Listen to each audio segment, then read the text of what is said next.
There is a silence that follows a betrayal. A specific kind of quiet, where the only sound you can hear is the shattering of your own reality. You sit there, staring at the wall, wondering how you gave everything, only to be left with nothing.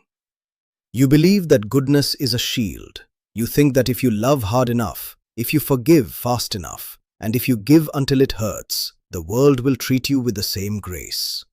But you are wrong. Deep in the shadows of the human mind, there is a predator that does not hunt with claws or teeth. It hunts with your empathy. It smells your kindness like blood in the water. And while you are busy trying to heal them, they are busy dissecting you. This is not a video about how to be better. This is an autopsy of your own goodness. And I warn you, once you see what I am about to show you, you can never unsee it. Imagine you are walking through a forest. It is beautiful, peaceful, and filled with light. You see a wounded animal lying on the path. Its leg is broken. It looks at you with eyes that scream for help. What do? Your heart aches. You kneel down. You expose your own neck to bind its wounds. You think you are saving a life, but in this moment, as your hands are tied up in care, the animal bares its teeth. It wasn't wounded. It was waiting. This is the first dark truth. Your empathy is not just a virtue. To a predator, it is a vulnerability. In psychology, there is a concept often discussed in criminal profiling called callous unemotional traits. But the ones who are truly dangerous are not always the ones who lack emotion. The ones who destroy you are often the ones who mimic emotion perfectly. They learn the language of feelings just so they can speak it fluently enough to lower your defenses. Let me tell you about Sarah. Sarah was the person everyone called when their car broke down or when their heart broke. She was the fixer. She met a man named Mark at a volunteer center. Mark told her a story about his abusive childhood, his estranged parents, and his struggle to find a job. Sarah's empathy went into overdrive. She didn't just listen, she absorbed his pain. She paid his rent. She let him move in. She spent her nights researching therapy for him. But then, the requests changed. Mark started making comments about how Sarah didn't understand how hard it was to be him. He guilt-tripped her for working late, saying she cared more about money than his mental health. When she tried to set boundaries, he looked at her with cold, dead eyes and said, "After everything I've told you, after everything you've seen me go through, you're going to abandon me now?" Sarah felt a knife twist in her gut. She felt like a monster. So she stayed. She gave more. And the more she gave, the less Mark appreciated her. Until he had drained her savings and her spirit, leaving her in an apartment full of empty pizza boxes and self-doubt. Why does this happen? Because when you lead with kindness, you are holding a sign that says, "I will put your needs above my own survival." Predators read that sign instantly. They don't see a good person, they see a resource, they see an easy target. Have you ever felt that? That heavy, suffocating weight of being the only one who cares in a relationship. The exhaustion that comes from carrying two people's emotional weight. You tell yourself that if you just love them a little more, they will finally change. But they won't, because they aren't broken in the way you think. They are hungry. And you are the feast. Your kindness is the lockpick they use to open the door to your soul. And once they are inside, they don't leave. They redecorate. But what if I told you that the pain you feel from their betrayal is actually a chemical addiction they manufactured on purpose? Let's go deeper. Love is not magic. It is chemistry. It is dopamine, serotonin, and oxytocin firing in patterns that can be predicted, mapped, and most terrifyingly, manipulated. The second dark truth is this. Trauma bonding makes you an addict to your own suffering. Think about a slot machine in a casino. You pull the lever, nothing. You pull it again, nothing. You pull it a third time, and suddenly, lights, noises, coins everywhere. Your brain floods with dopamine. What happens next? You sit there and pull the lever 100 more times, losing your money, chasing that one moment of winning. You don't stay because you are winning. You stay because you might win. This is exactly how a dark empath or a narcissist keeps you trapped. They do not give you consistency. If they were kind 100% of the time, you might get bored. If they were mean 100% of the time, you would leave. So, they give you a cycle. Intermittent reinforcement. Consider the story of James and Elena. James was charming, successful, and incredibly attentive. For the first 3 months, he worshipped the ground Elena walked on. It was the high. Then, one night, he didn't come home. No call, no text. Elena panicked. She cried. She felt the withdrawal of his love like a physical ache. 3 days later, he showed up with flowers, crying, claiming he was overwhelmed by work and terrified of losing her. He held her, and she felt a rush of relief so powerful it made her dizzy. That relief, that is the drug. Her brain confused the absence of pain with the presence of happiness. Over the next year, this pattern repeated. He would criticize her appearance, ignore her for days, or flirt with others in front of her. Then, just as she was packing her bags, he would switch. He would become the loving man she fell in love with. He would promise the world. Elena stopped looking for a good partner and started chasing the ghost of the beginning. She became addicted to the makeup sex, the apologies, and the intense highs that followed the crushing lows. She thought her love was keeping them together. In reality, it was her addiction to the unpredictability. She was a gambler, and James was the casino. Why do we do this? Why do we stay for the crumbs? Because our brains are wired to value rewards that are scarce. When kindness is rare, it feels precious, even if it comes from a monster. You are not staying because you are weak. You are staying because your biology is being hacked. Do you find yourself waiting for the text message that fixes everything?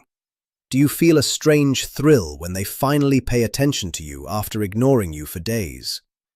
That isn't love. That is withdrawal. You think they are just confused or damaged, but there is something far more calculated happening in the silence. It's called mirroring, and it is the ultimate theft. Have you ever met someone and felt like you've known them forever? Like they just get you in a way no one else ever has? You finish their sentences, you laugh at the same jokes, you share the same obscure hobbies. It feels like destiny. It feels like a soul connection. The third dark truth: that instant connection isn't destiny. It is a reflection. You are falling in love with yourself. This technique is called mirroring. It is a conscious or unconscious tactic used by manipulators to data mine your personality. In the beginning, they listen. They listen more than anyone ever has. They catalog your likes, your dislikes, your fears, and your dreams. Then, they reflect that data back to you. Let's look at David. David was an introvert who loved obscure 19th century literature and hiking. He felt invisible in the dating world. Then he met Anna. On their first date, Anna mentioned she loved hiking and asked if he had ever read The Picture of Dorian Gray. David was floored. He felt seen. Over the next few months, Anna became his perfect clone. She ordered the same food. She listened to his music. She hated the people he hated. David thought he had found his twin flame. He poured his heart out, telling her his deepest insecurities about his career and his family. But slowly, things began to shift. Once Anna had secured his commitment and moved into his life, the hiking stopped. She complained about the dirt. She mocked his books, calling them pretentious garbage. When he asked her why she changed, she looked at him with confusion. "I never liked hiking, David. You just assumed I did. You're projecting." David was crushed. But the damage went deeper than just hobbies. Because David had shared his insecurities, Anna now knew exactly which buttons to press. When they fought, she didn't yell. She used his words against him. She mocked his career fears, using the specific phrases he had whispered to her in the dark. She took his identity and turned it into a weapon.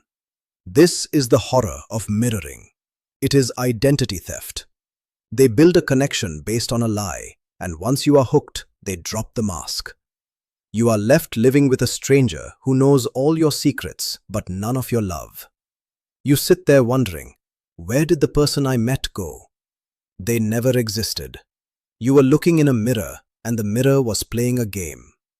You fell in love with your own potential, projected onto a hollow shell. Has anyone ever known you too well, too soon? Did they use your own secrets to hurt you later? That wasn't a coincidence. That was a heist. But they don't just steal your identity, they slowly, methodically dismantle your reality. They want you to doubt your own sanity.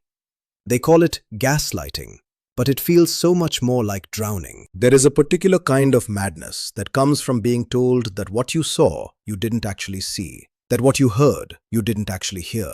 It is a slow erosion of the self. It makes you question your own memory, your own eyes, and eventually your own mind. The fourth dark truth. If they can control your perception of the past, they own your future. Gaslighting is not just lying. It is a campaign to destabilize you. A manipulator will deny reality so consistently and with such conviction that you begin to trust their version of events over your own. Think of Maya. She was in a relationship with a man named Tom. One night, Tom came home drunk and screamed at her for 2 hours, calling her hateful names. The next morning, Maya woke up exhausted and terrified. She tried to talk to him about it. Tom looked at her with a look of genuine concern. He poured her coffee and said softly, "Maya, you were dreaming. I came home, we watched a movie and went to bed. You're really stressed lately. Maybe you should see a doctor." Maya froze. She remembered the screaming. She could still feel the vibration of his voice in her chest. But he was so calm, so rational. Was she crazy? Did she dream it? A week later, Tom forgot a promise he had made to pick up her sister from the airport. When Maya confronted him, he sighed. "I told you I couldn't do it. You never listened to me. You are so desperate to be the victim that you make things up." He brought up the dream incident as proof of her instability. Over time, Maya stopped trusting her judgment. She stopped taking photos of events because she was afraid she would misremember them. She stopped talking to her friends because she felt ashamed, like she was losing her mind. She became entirely dependent on Tom to tell her what was real and what was not. This is the goal. It is psychological entrapment. When you doubt your own mind, you cannot leave. You think, if I can't even trust my own memory, how can I trust my decision to leave this relationship? You become a prisoner in your own skull. It is a terrifying feeling, isn't it? To look at a clear blue sky and have someone convince you it is green. To feel the rain on your face and be told it is dry. You fight for a while, but eventually the exhaustion sets in and you just nod. You agree to the lie to keep the peace. But the peace is an illusion. You are not keeping the peace. You are burying your own truth. They dismantle your reality, but they do it slowly. So slowly that you don't notice the water boiling until it is too late. This is the frog in the boiling water, and it is happening to you right now. If you throw a frog into a pot of boiling water, it will jump out. It knows the danger immediately. But if you put the frog in cool water and turn the heat up 1 degree at a time, the frog will not notice the temperature rising. It will sit there, complacent, until it boils to death. The fifth dark truth. Your kindness is used to lower the water temperature slowly, so you don't jump out while you still can. Predators do not start by asking for your soul. They start by asking for the time. Then a small favor. Then a slightly larger one. This is foot in the door technique. It relies on your desire to be consistent and your fear of being rude. Let's look at Chloe. She was a successful graphic designer with a strong work ethic. She hired an assistant, Ben, who seemed eager to please. One day, Ben asked if he could leave 10 minutes early to pick up his keys. Chloe said yes. No big deal. A week later, he asked to borrow $50 for lunch, promising to pay it back Monday. Chloe, wanting to be kind, agreed. He didn't pay it back. When she asked, he had a sad story about his landlord. She let it slide to avoid awkwardness. Then, Ben started taking credit for her small ideas in meetings. When she confronted him, he said, "I was just trying to support your vision, Chloe. I didn't know you were so possessive." He guilt-tripped her. 6 months later, Chloe was doing Ben's work for him while he went out partying. He had crashed at her apartment just for the weekend and had been there for 2 months. He controlled her schedule, her friends, and her mood. If she complained, he would bring up the time she forgot to pay him back that $50, or the time she was mean about his keys. How did she get here? She didn't jump into a pot of boiling water. She stepped into a warm bath that turned into a prison. Every time she tried to assert a boundary, it felt like she was overreacting because the previous violation had been so small. He only asked for a pen yesterday. Why am I mad about him taking my car today? You minimize it. You rationalize it. You tell yourself you are being flexible, but you are not being flexible. You are being erased. Your boundaries are not walls to keep people out. They are the definition of who you are. When someone chips away at them, piece by piece, they are rewriting who you are. They are turning you into an extension of them. Have you looked around your life recently and thought, how did I end up here? This isn't me. This isn't what I wanted. You didn't just drift here. You were led here, one small degree at a time. And when you finally try to jump out of the water, when you finally say no, they reveal their final form. They don't let you leave. They punish you. There is a moment in every abusive dynamic where the victim wakes up. The fog clears. The mirror shatters. You realize that no amount of kindness will fix them. You stand up. You say no. And then the war begins. The sixth dark truth. To a manipulator, your kindness is an obligation, and your independence is a betrayal. When you stop being useful, you stop being valuable. And the transition from the love of their life to their worst enemy is terrifyingly fast. This is narcissistic rage. It is not just anger, it is a tantrum of a god who has lost a worshipper. Imagine a man named Leo. He had a wife, Maria, who catered to his every whim. She cooked, she cleaned, she agreed with his opinions. She was his supply. But one day, Maria went to therapy. She realized she was losing herself. She came home and told Leo, "I'm not going to clean up your mess tonight. I need to take care of me." Leo didn't sigh. He didn't argue. He exploded. He screamed that she was ungrateful. He brought up every mistake she had made in the last 10 years. He threatened to leave her, to ruin her financially, to tell everyone she was crazy. He texted her friends and family, lying about her, painting himself as the victim of a cruel, sudden abandonment. The punishment was designed to force her back into line. It was a message: if you don't serve me, I will destroy you. This is what happens when your kindness is used against you.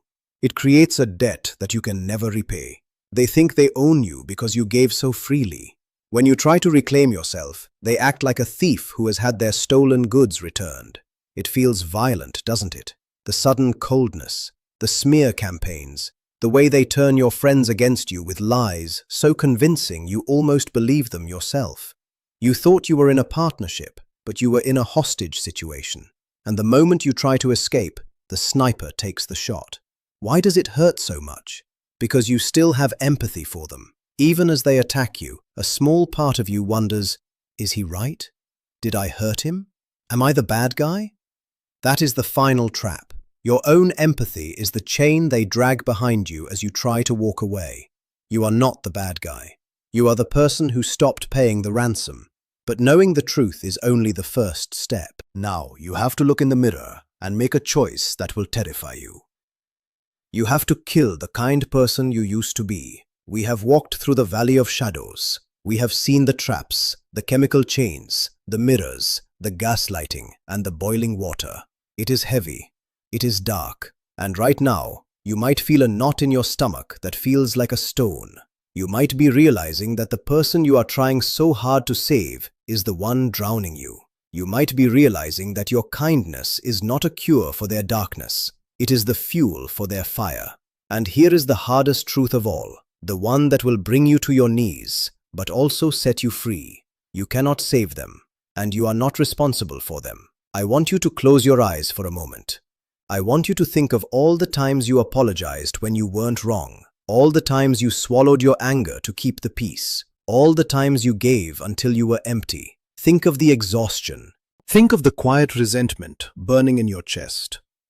Now I want you to imagine taking that heavy backpack off. Imagine dropping the weight of their emotions. Imagine that it is not your job to fix them, to heal them, or to love them into wholeness. That is not selfishness. That is survival. The pain you feel is not because you did something wrong. It is because you were trying to water a rock expecting it to grow into a flower. You poured your water, your sunshine, your lifeblood onto a stone, and when it didn't grow, you blamed your water. You blamed your gardening. You blamed yourself. But the stone was never going to grow, and the water wasn't bad. The water was needed elsewhere. It was needed by you. This realization is not a happy moment. It is a grieving moment. You have to grieve the person you thought they were. You have to grieve the love you thought you had. You have to grieve the fantasy that your kindness could conquer their darkness. It is a funeral. Cry for it. Scream for it. Let it break you. Because on the other side of that break is the real you. The you who isn't a doormat. The you who isn't a fixer. The you who can look at a predator and say, I see you, and I am no longer afraid. Your kindness is a powerful weapon, but only when it is shielded by boundaries. From now on, your kindness will not be free. It will be earned. And if they try to take it without paying, you will not open the door. You will lock it. You are not weak for being kind. You were just fighting a war with a weapon you didn't know how to use. Now you know, and the war is over. The screen fades to white, slowly, blindingly bright, washing away the darkness. The light is not out there, it's in you. But it's time to stop giving it away for free.